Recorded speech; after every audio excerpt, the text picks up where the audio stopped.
தமிழில் முதல் பக்தி சேனல் சாய் டிவி.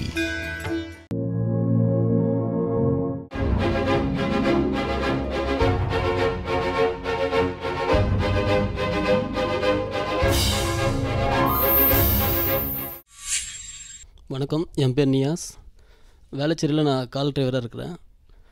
ஒரு கஸ்டமர் கூட இங்கே சாய்ராம் வீட்டுக்கு வரும்போது அவங்க மேலே வா அப்படின்னு சொல்லி என்னை கூப்பிட்டாங்க. மேலே அப்படி என்னதான் இருக்குது, நான் வரலமா அப்படின்னு சொன்னேன். இல்லை பரவாயில்ல, மேலே வந்து நீங்கள் பாருங்கள், அங்கே ரொம்ப அதிசயம்லாம் நிறையா இருக்குது, வந்து பாருங்கள் அப்படின்னு சொன்னாங்க. நம்பிக்கை இல்லாமல் தான் மேலே வந்தேன். வந்த உடனே பழங்கள்லாம் வச்சு அதுக்கப்புறம் அந்த பழங்களை திருப்பி பூஜை முடிஞ்சது கையில் கொடுத்தாங்க. பார்த்தா எல்லாமே வந்து ஒரு விரலை வச்சு பிச்சை எடுத்த மாதிரி இருந்துச்சு. ஸ்வீட் வச்சாங்க, ஸ்வீட்டும் வந்து உடச்சி அப்படியே துண்டு துண்டாக உடஞ்சிருந்துச்சு. என்னால் அந்த அதிர்ச்சிலேருந்து மீண்டு வெளியே வர முடியல, ரொம்ப அதிர்ச்சியாக இருந்துச்சு. ஆனால் அப்போது நம்பலை, ஏதோ பொய் சொல்கிறாங்க போல் அப்படின்னு. அப்புறம் கேட்டாங்க, நீங்கள் வீட்டில் எத்தனை பேர் அப்படின்னாங்க. நான், அண்ணன், அம்மா அப்படின்னேன். உங்களுக்கு எதாவது பிரச்சனை இருக்கா அப்படின்னு கேட்டாங்க. இந்தமாரி எங்கள் அம்மாவுக்கு வந்து ஐஸ் கண்ணில் வந்து புற விழுந்துருக்கு, ஆப்ரேஷன் பண்ணணும்னு சொல்லியிருந்தேன். வெளியே போய் நாங்கள் கேட்டதுக்கு 70,000 ஆகும்னு சொன்னாங்க. அதுக்கு இவங்க என்ன சொன்னாங்க, நீங்கள் அடுத்த ட்ரிப்பு வாங்க, வரும்போது உங்களுக்கு நல்ல செய்தியாக சொல்கிறேன் அப்படின்னாங்க. அடுத்த வாரம் வேலைக்கிழமை அதே கஸ்டமர் கிட்டே இங்கே வந்தேன். இங்கே ராஜநாயக்கர் ஹாஸ்பிட்டல் கோடம்பக்கத்தில் இருக்குது, கோட்டூர்புரத்தில். அவங்க மூலியமாக போனேன். ₹1 கூட எனக்கு செலவு இல்லாமல் ஆப்ரேஷன் ஃப்ரீ ட்ரீட்மெண்ட் பண்ணி கொடுத்தாங்க. இப்போ எங்கள் அம்மாவும் நல்லா இருக்காங்க. சாய் அம்மா மூலியமாக அது எனக்கு ஃப்ரீ ட்ரீட்மெண்ட்டாகவே பண்ணி கொடுத்துட்டாங்க. அதை பாபாவோட அருள் எனக்கு கிடச்சிருக்குன்னு நான் நம்புகிறேன். இன்றைக்கி எங்கள் அம்மாவும் நல்லா இருக்காங்க, ரொம்ப சந்தோஷமாக இருக்குது சாய்ராம். அதுக்கடுத்து இன்னொரு வாட்டி என்ன இந்தமாரி பழங்கள் வாங்கிட்டு வர சொன்னாங்க. அப்போ நான் வாங்கிட்டு வந்து கொடுத்தேன். அதுலேயும் ஸ்வீட் வந்து பார்த்திங்கன்னா பாபா பிச்சு சாப்பிட்டுருந்தார். அதை அப்போ தான் எனக்கு முழு நம்பிக்கையே வந்துச்சு. அது இல்லாமல் எங்கள் அம்மாவுக்கு அந்த ஆப்ரேஷன் முடிஞ்சோடனே எனக்கு அளவில் நம்பிக்கை அதிகமாக இருக்குது. நான் ஒரு முஸ்லீமாக இருந்துட்டு இங்கெல்லாம் வரக்கூடாது நிறையா பேர் சொல்லுவாங்க. எனக்கு இந்த இடம் ரொம்ப பிடிச்சிருக்கு, அதனால் இங்கே வரேன். நான் இன்னும் நம்பிக்கை எனக்கு அதிகமாகிட்டு தான் போகுது. இங்கே வர நிறையா நல்ல விஷயங்கள்லாம் நடக்குது.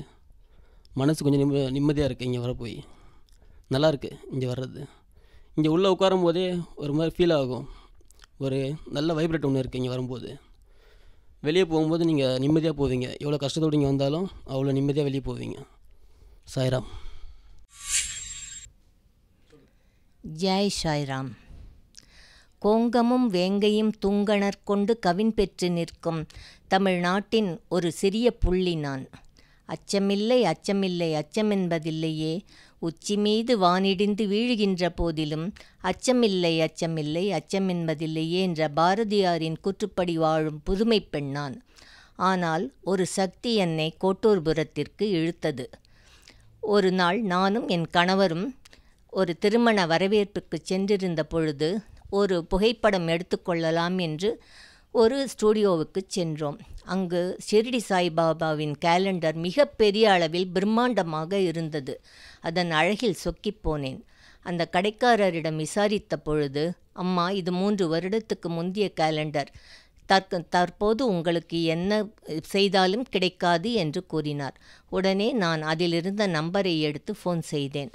அப்பொழுது ஒருவர், அப்படியா, நீங்கள் பாபா டிவோட்டியா, சற்று நேரம் பொறுங்கள், இன்னும் 10 நிமிடத்தில் ஒருவர் கொண்டு வந்து உங்களுக்கு அந்த படத்தை கொண்டு வந்து தருவார் என்றார்.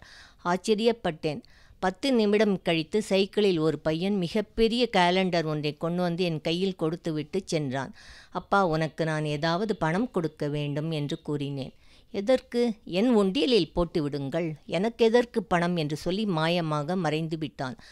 ஆச்சரியப்பட்டேன், மிகவும் அதிசயப்பட்டேன்.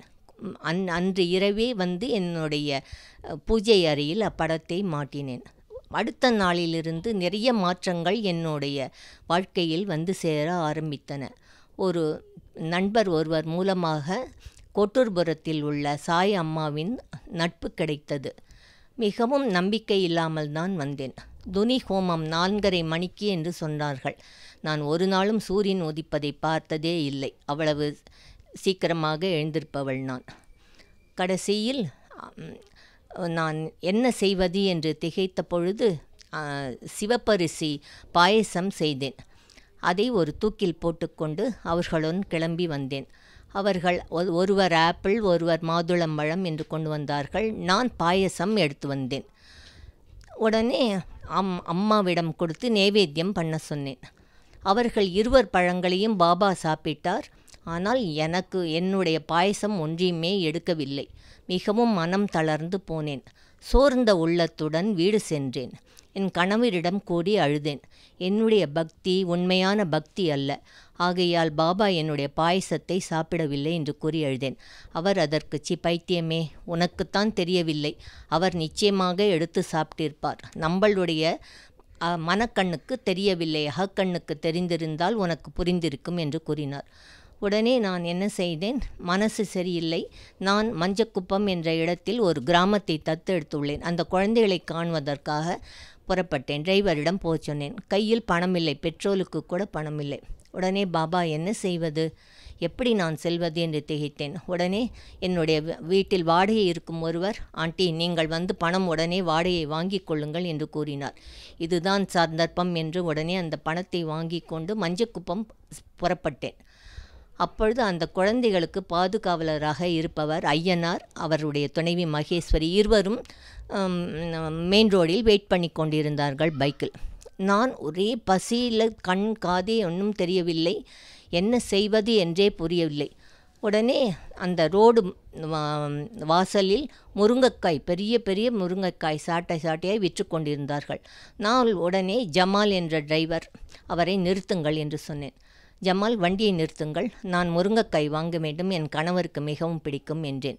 உடனே அவர் கிண்டல் அடித்து கொண்டு, உங்களுக்கு கிடைக்காத, சென்னையில் கிடைக்காத முருங்கைக்காயா பாண்டிச்சேரியில் கிடைக்கிறது, அதெல்லாம் சும்மா அம்மா, வாங்கள் செல்லலாம், மிகவும் பசியாக இருக்கிறது, தலை சுற்றுகிறது என்று கூறினார். நான் சொன்னேன், இல்லவே இல்லை, யூ டர்ன் எடுங்கள், என்னுடைய கார், நான் சொல்வதைத்தான் நீங்கள் கேட்க வேண்டும், எடுங்கள் என்று முருங்கைக்காய் வாங்குவதற்காக கதவை இறந்து பார்த்தேன். நிமிர்ந்து பார்த்தால் மஞ்சக்குப்பம் பாபா கோவில். உடனே வாசல், அன்னைக்கு வியாழக்கிழமை அம்மா வீட்டிற்கு காலையில் வந்திருக்கிறேன், 12 மணிக்கு அங்கே இருக்கிறேன். உடனே ஒருவர் ஓடி வந்து, என்ன நீங்கள் சென்னையிலிருந்து வருகிறீர்களா? ஆமாம். என்ன சம்பங்கி பூ மாலை கையில் வைத்திருக்கிறீர்களே, பாபா பாதத்தில் போட வேண்டுமா? இத்தனை கூட்டத்தில் போட முடியாது, ஏன்னால் ஆல்ரெடி எனக்கு கேன்சர் சர்ஜரி ஆகியிருக்கிறது, கீமோதெரப்பி இப்போதான் முடிந்திருக்கிறது, எனக்கு உடம்பிலும் பலமில்லை, மனசிலும் பலமில்லை, நீங்களே போட்டு விடுங்கள் என்றேன். அதெல்லாம் கிடையாது, உங்கள் கையால் தான் நீங்கள் தான் போடப் போகிறீர்கள் என்று என்னை அழைத்து சென்று பாபா பாதத்தில் போட்டுவிட்டு திரும்பியவுடன் இன்னொருவர் வந்தால், ஏன் உங்கள் முகம் மாடியிருக்கிறது, பசியால் இருக்கிறீர்கள் என்று நினைக்கிறேன் என்று அவரே பாய் போட்டு எங்கள் 3 பேருக்கும் உட்கார்ந்து உணவிட்டார். என்னே பாபாவின் கருணை, நீ என்னுடைய பிரசாதத்தை சோதித்து பார்க்கிறாயா? என்னுடைய பிரசாதத்தை நீ வந்து சாப்பிடத்தான் உன்னை சென்னையிலிருந்து பாண்டிச்சேரி வரவழைத்திருக்கிறேன் என்று கூறினார். ஆச்சரியத்தில் அசந்து போனேன்.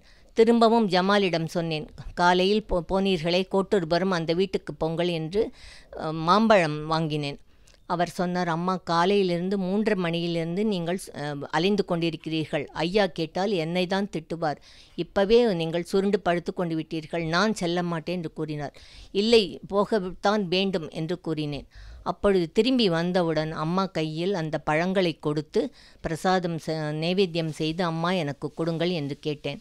உடனே அம்மா கொடுத்தார்கள். என்ன ஆச்சரியம், அத்தனை பழங்களையும் பாபா அன்போடு ஏற்றுக்கொண்டார். பின் எத்தனையோ வாழ்க்கையில் நிறைய மாற்றங்கள். என் பெண் கூகுளில் வேலை செய்கிறாள். அவள் ஒரே நாளில் வேறு வேலை மாற வேண்டும் என்று சொன்னாள். நான் சொன்னேன், அம்மாவிடம் அனுமதி பெறாமல், பாபாவின் அனுமதி பெறாமல் நீ மாறக்கூடாது என்றேன். அப்பொழுது அம்மாவிடம் கேட்டேன், பாபாவிடம் கேட்டு, அவள் அந்த வேலையை தவிர வேறு எதிலும் செல்லக்கூடாது, அவள் அதில்தான் இருக்க வேண்டும் என்று சொன்னாள். என் பெண்ணோ பிடிவாதக்காரி, கேட்கவே இல்லை. மறுநாள் 6 மணிக்கு ஃபோன் செய்து அவள் சொல்கிறாள், அம்மா, என்னை மீறி வேறு வேலைக்கு சென்றவர்கள் எல்லாரையும் வீட்டுக்கு திருப்பி அனுப்பிவிட்டார்கள், நல்ல வேளை பாபா அருளால் சாயம்மா சொன்னதால் என்னுடைய வேலை தப்பித்தது அம்மா, நீ என்று கூறினாள். நான் உடனே சொன்னேன், என் பாபாவின் கருணையோ கருணை, இனிமேல் அவருடைய அனுமதி பெறாமல் எந்த ஒரு காரியத்தையும் செய்யாதே என்றேன்.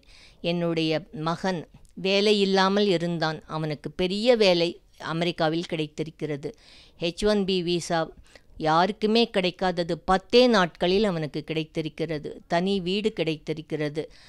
எங்களுடைய கடன் தொல்லையிலிருந்து வெளிவந்து சாய்ராம் அருளால் நன்றாக சிறப்பாக இருக்கிறோம். இங்கு வந்த ஒவ்வொருவரையும் பாபா வாழ்த்தி செல்கிறார். அவர்களுடைய வாழ்க்கையை மேம்படுத்தி செல்கிறார். வாழ்க சாய்ராமின் புகழ் என்றென்றும். என்னுடைய கேன்சர் ட்ரீட்மெண்ட் எல்லாம் முடிஞ்சதுக்கப்புறம் 6 மாதத்துக்கு அப்புறம் திரும்பியும் அப்டமன் ஸ்கேன், மேமோகிராம் எல்லாமே எடுக்கணும். அம்மா கிட்ட ஆசீர்வாதம் அன்னைக்கு காத்தால் வாங்கின்னு தான் நான் அங்கே சென்று அப்பல்லோவில் போய் எடுத்துக்கொண்டேன். அந்த ரிப்போர்ட் எதுலேயுமே கேன்சரை பற்றின எந்த துளி அறிகுறி கூட இல்லை. என் கணவர், என் குழந்தைகள், என் சொந்தக்காரர்கள் அனைவருமே மிக்க மகிழ்ச்சி அடைந்தார்கள். இது எல்லாத்துக்கும் சாத்தியம் பாபாவின் அருள் ஒன்றுதான். ஜெய் சாய்ராம். என்னுடைய பேர் தேவராஜன்.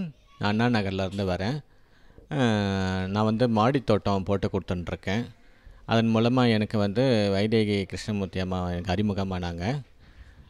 நான் அவங்க வீட்டில் மாடித்தோட்டம் போட்டு கொடுத்து ஆர்கானிக் முறையில் காய்கறி அறுத்துட்டுருக்காங்க. அப்போது என்னுடைய கஷ்டத்தை சொன்னேன். எனக்கு வலிப்பு நோய் இருக்குது, ஃபிக்ஸு. ஒரு 13 வருஷத்துக்கு மேலே இருக்குது வலிப்பு நோய். இதை நான் சொல்லியிருந்தேன். அப்போ அம்மா சொன்னாங்க, நீங்கள் வாங்க பாபா கிட்ட வாங்க, எல்லாம் சரி பண்ணிவிடுவார் அப்படின்ட்டு சொன்னாங்க. நானும் வந்தேன் பாபா கிட்ட. அவரோடைய அருளை பெற்றேன். இப்போ எனக்கு 3 மாதமாக நான் வந்துட்டுருக்கேன் பாபாவோட சந்நிதிக்கு. இப்போ எனக்கு அந்த வலிப்பு நோய் 3 மாதமாக இல்லை, இது வரைக்கும் வரல. 3 மாதமாக எனக்கும் ஒரு நம்பிக்கை, பாபா இனிமேல் அதை எடுத்துருவார் அந்த நோயை அப்படின்ட்டு எனக்கு ஒரு நம்பிக்கையோடு இங்கே நான் வந்துட்டுருக்கேன். அதே நேரத்தில் பிரசாதம் வைக்கும்போதும் பாபா ஒரு வாரமாக எடுத்துடுறாரு பிரசாதம். அது ஒரு பெரிய அதிசயம்தான். இப்போது நான் வாரம் வியாழக்கிழமை அன்றைக்கி பாபாவோட அருளை பெற்றுருக்கேன். அது மாதிரி இந்த வாரமாக நான் வந்திருக்கேன். நான் தோட்டம் போட்டிருந்தேன் முதல்ல ஒரு வாடகை வீட்டில். அதுக்கப்புறமா அந்த வீட்டில் காலி பண்ண சொல்லிட்டேங்க. அதுக்கு அடுத்த வீட்டில் எனக்கு தோட்டம் போகிறதுக்கு கொஞ்சம் கூட இடம் இல்லை. அதுக்கப்புறம் நான் எங்கள் பாபா சன்னதிக்கு வரும்போது நான் அவர்கிட்ட வேண்டிக்கிட்டேன், அடுத்து எனக்கு நல்ல வீடாக கிடைக்கணும் பாபா அப்படின்னு சொல்லிவிட்டு நான் பாபா கிட்ட வேண்டிக்கிட்டேன்.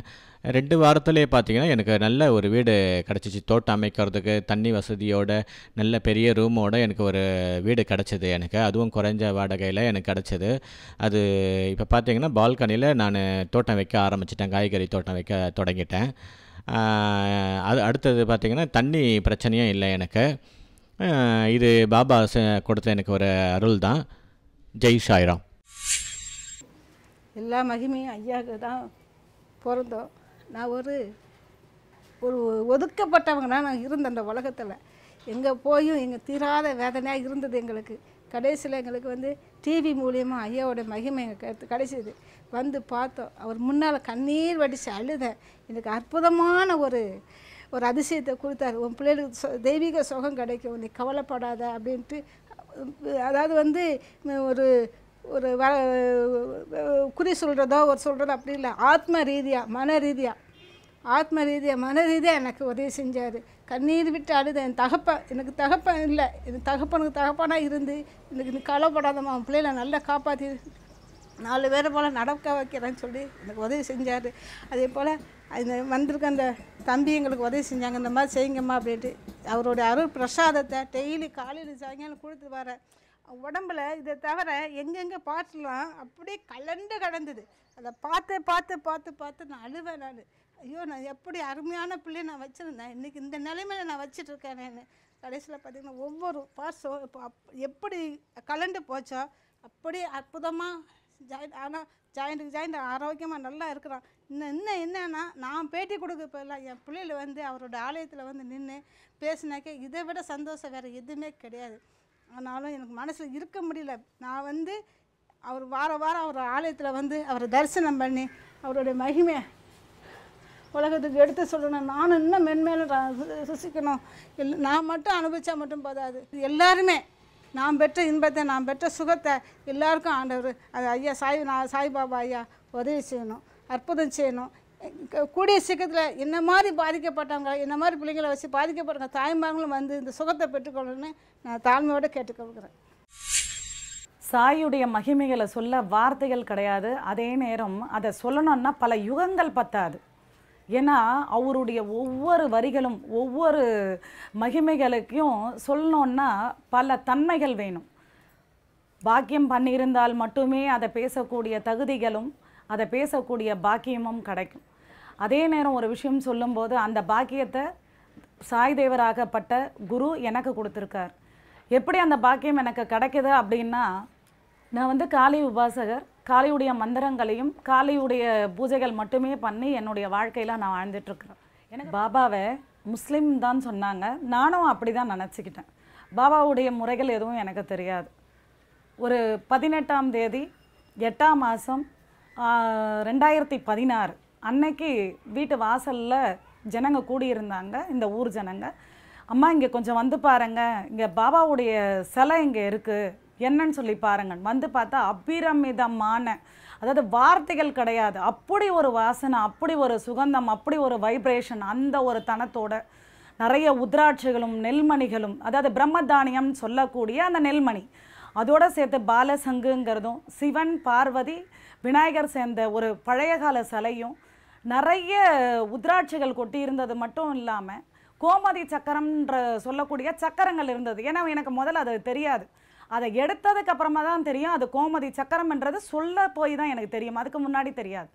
நிறைய நார்கள் இருந்தது, எல்லாத்தையும் எடுத்து பார்த்து முடித்ததுக்கப்புறமா ஊர் ஜனங்கள் எல்லாரும் சேர்ந்து அந்த அவருக்கு ஆரத்தி பூஜைகள் எல்லாமே பண்ணி முடித்ததுக்கப்புறம் அதை எல்லாமே சுத்தப்படுத்துகிறாங்க. சுத்தப்படுத்தும் போது பார்க்கும்போது கொஞ்சமாக இருந்த அந்த ஊதி அல்ல அல்ல அல்ல 5 குடங்களாக மாறுது. மாறினதோடு மட்டும் இல்லாமல் அந்த நார்களை எடுத்து ஒதுக்கி வச்சாங்க. பாபாவுக்கு தீர்த்தம் வச்சுருந்தோம். அந்த தீர்த்தம் தட்டும் போது அந்த நார்கள் சுத்த ஆரம்பிச்சுது. என்ன சுத்துதுன்னு சொல்லி பார்க்கும்போது அப்புறம் தான் கேள்விப்படுறோம், அது சஞ்சீவினி வேறுன்ன கூடிய அற்புதமான வேர் அப்படிங்கிறது அப்புறம் தான் தெரிய ஆரம்பிச்சது. அதுக்கப்புறம் பாபாவை வந்து எல்லாருமே சுத்தப்படுத்தி எடுத்து கொடுத்தாங்க. நாங்கள் கொண்டு போய் பூஜை அறையில் வச்சாச்சு. மறுநாள் ஜனங்க வந்து கேட்குறாங்க, அம்மா இது மாதிரி பாபா சிலை கிடச்சிது, அதுவும் பூமியை பொழந்துக்கிட்டு தன்னால் வந்திருக்காரு, இவ்வளோ விஷயங்கள் நடந்திருக்கு, மேல்கொண்டு என்ன பண்ணுறதா நீங்கள் இருக்கிறீங்கன்னு கேட்குறாரு. அப்போ நான் சொல்கிறேன், ஒன்றும் புரியல. ஏன்னா வீட்டை பார்த்த திசையில் இருக்கிறது எங்களுக்கு இந்த ஒரு வீடு தான், இந்த வீட்டில் நாங்கள் என்ன பண்ணுறதுன்னு எங்களுக்கு புரியல. அந்த நேரம் இந்த வீட்டுடைய அமைப்புன்னு சொல்லக்கூடியதுன்னு பார்த்தீங்கன்னா பென்சிங் போட்டிருக்கோம் முன்பகுதி, அதே நேரம் பள்ளமாக இருக்கும், வெத்தலை கொடி இருக்கும், ரெண்டாவது வந்து மணி பிளான்ட்னு சொல்லக்கூடிய அந்த கொடிகள் இருக்கும், மூங்கில் மரம் இருக்கும். அப்போ என்ன பண்ணுறதுன்னு புரியாமல் ஒரு வேலைக்கிழமை அவரை கொண்டு வந்து வெளியே வச்சு பூஜைகள் பண்ணுறோம். பண்ணி முடிக்கும்போது 2 நாள் கழித்து தான் தெரியும் விநாயகர் சதுர்த்தின்னு. எதிர்க்க இருக்கக்கூடிய விநாயகர் கோவிலில் நாங்கள் பூஜைகள் எல்லாமே பண்ணி விநாயகர் ஊர்வலம் முடித்து விநாயகர் வந்து நிற்கும்போது கற்பூரம் ஆரத்திக்கு தேவைப்படுது. அதை எடுக்கிறதுக்காக என்னுடைய மகன் வந்து பூஜை அறைக்கு போகிறார். போகும்போது அந்த இடத்துல என்ன நடக்குதுன்னு சொல்லி பார்க்கும்போது என் மகன் கத்துறாரு, அம்மா இங்கே ஓடி வாங்களேன்னு சொல்லி. எல்லாருமே திருப்பி ஓடி போய் உள் ரூமில் போய் பார்க்கும்போது அந்த பூஜை அறை முழுக்க விபூதி கொட்டி இருக்குது, உருவமே தெரியல, பாபாவுடைய உருவமே தெரியல, பூஜை அறையை மறைஞ்சிருச்சுன்னு கூட சொல்லலாம், அந்த அளவுக்கு ஆயிடுச்சு. போய் பார்த்தா அதோடைய வாசனை எப்படி பாபா வரும்போது இருந்ததோ அந்த சுகந்தம் அப்படியே இருந்தது. அப்போ என்ன பண்ணுறதுன்னு புரியாமல் நாங்கள் யோசித்து பேசும்போது இந்த இடத்துல முன்னாடி இருக்கக்கூடிய இடத்த ஒரு கோயிலாக மாற்றலாம் தற்சமயத்துக்குன்றதுனால நாங்கள் முயற்சிகள் எடுத்து 2 வாரத்தில் இந்த இடத்துல அந்த கோயில் அமையுது. ஆனால் ஒரு அற்புதமான விஷயம் என்னன்னா, இது 3 சந்துகள் சேரக்கூடிய முக்குட்டு சந்துன்னக்கூடிய இடம். முக்குட்டு சந்தில் தீவினை சக்திகளுடைய ஆதிக்கம் அதிகமாக இருக்கும். அப்படின்னும் போது ஒரு விநாயகர் வைக்கலாம கண்டி ஒரு குரு வர்றதுங்கிறது வாய்ப்பே இல்லை. அதுவும் காளியே கதின்னு வாழ்ந்துட்டுருக்கிற எனக்கு பாபாவுடைய எந்த ஒரு மகிமையும் தெரியாது. என்னுடைய இடத்துல பாபா வந்து இந்த இல்லத்தை பார்த்த மாதிரி அமைஞ்சதோடு மட்டும் இல்லாமல் அவருடைய அற்புதம் சொல்லக்கூடிய சகல ரோகங்களையும் தீர்த்து சகல சாபங்களையும் தீர்த்து மக்களுடைய குறைகளை தீர்க்கக்கூடிய அந்த ஊதியை அள்ளி அள்ளி கொட்டிக்கிட்டு இருக்காரு இந்த இடத்துல. அப்போ என்ன பண்ணலான்னு சொல்லி நாங்கள் முடிவு பண்ணும்போது பாபாவுக்கு கோயிலையும் அமைக்கிறோம், கோயிலில் கொண்டு வந்து பாபாவை பிரதிஷ்டை பண்ணுறோம். ஆனால் அவர் வந்த நாளுன்னு சொல்லி பார்க்கும்போது எங்கேயுமே இல்லாத அதிசயமாக 18ஆம் தேதி 8ஆம் மாதம் குரு பூர்ணிமான்னு சொல்லக்கூடிய 100 ஆண்டுகளுக்கு ஒரு முறை வரக்கூடிய முழு நிலவு ரக்ஷா பந்தன் வியாழக்கிழமை அன்னைக்கு அவர் இங்கே உதித்தார். அன்றிலிருந்து இன்று வரை பாபாவுடைய அதிசயங்களை வார்த்தை கிடையாது. அதாவது அனுபவிக்கிற ஒவ்வொருத்தருக்கும் அது வந்து நல்லாவே தெரியும். இங்கே வரக்கூடிய பக்தர்கள் என்ன வேண்டுறாங்களோ அடுத்த நிமிஷம் அந்த வேண்டுதல் உடனுக்குடன் நிறைவேறும். ஜெய் சாய்ராம். ஓம் சாயி நமோ நமக, ஸ்ரீ சாயி நமோ நமக, ஜெய் ஜெய் சாயி நமோ நமக, சத்குரு சாயி நமோ நமக. ஜெய் சாய்ராம். போன 3 வருஷத்துக்கு முன்னாடி எனக்கு உடம்பு முடியாமல் இருந்தது. ரொம்ப சீரியஸ் கண்டிஷன் ஆகி பாலாஜியில் எங்கள் தங்கச்சி சிஸ்டர் ஒர்க் பண்ணுறாங்க. ரொம்ப அன்கான்சியஸ் ஆகி 3-4 நாள் பேச்சு மூச்சு எதுவுமே இல்லை. நர்வஸ் எதுவும் சாப்பிட்டாங்களா, வச்சுட்டாங்களா, கிட்னி ப்ராப்ளமா, ஸ்டோன் ப்ராப்ளமா, அப்படி இப்படின்னு டாக்டர்லாம் ஏதோ பண்ணிவிட்டு மண்டையை திறந்து சர்ஜன் பண்ணணும், நீங்கள் எல்லாம் இது பண்ணிவிட்டு வாங்க அப்படி இப்படின்ட்டாங்க. எங்கள் வீட்டில் யாருமே கிடையாது, பெரியவங்க யாரும் இல்லை. எங்கள் வீட்டுக்கார், நான், எங்கள் தங்கச்சி 4 பேரும் அந்த ஹாஸ்பிட்டலில், பாலாஜி ஹாஸ்பிட்டலில். எங்கள் தங்கச்சி தேட்டர் ஸ்டாஃபு. ஒரே அழுது, எல்லோரும் அழுதுகிட்டே இருந்துட்டு, எங்கள் அக்கா எப்படின்னாச்சும் எங்கள் அக்கா தான் எல்லாமே, பாபா நீங்கள் தான் எங்களுக்கு காப்பாற்றி கொடுக்கணும் அப்படின்னு சொல்லிட்டு, அப்புறம் டாக்டர்லாம் கை விரிச்சிட்டாங்க. ஒன்றும் இல்லை, 24 hours தான் டைமு அப்படின்ட்டு. என்னோடய தங்கச்சி ரொம்ப பாபாவோட பக்தர்.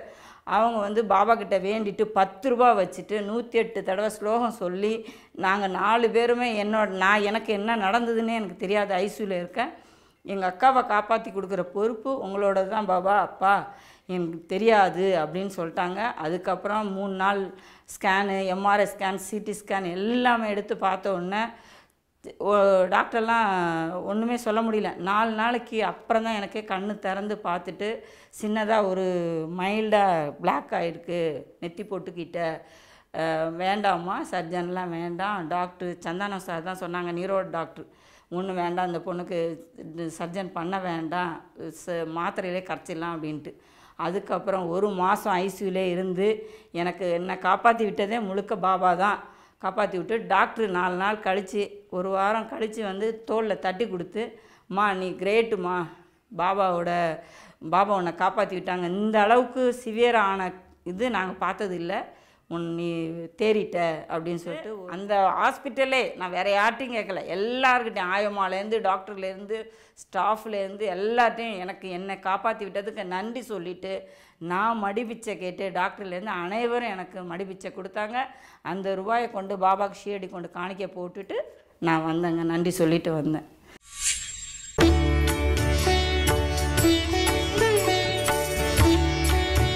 தமிழில் முதல் பக்தி சேனல் சாய் டிவி.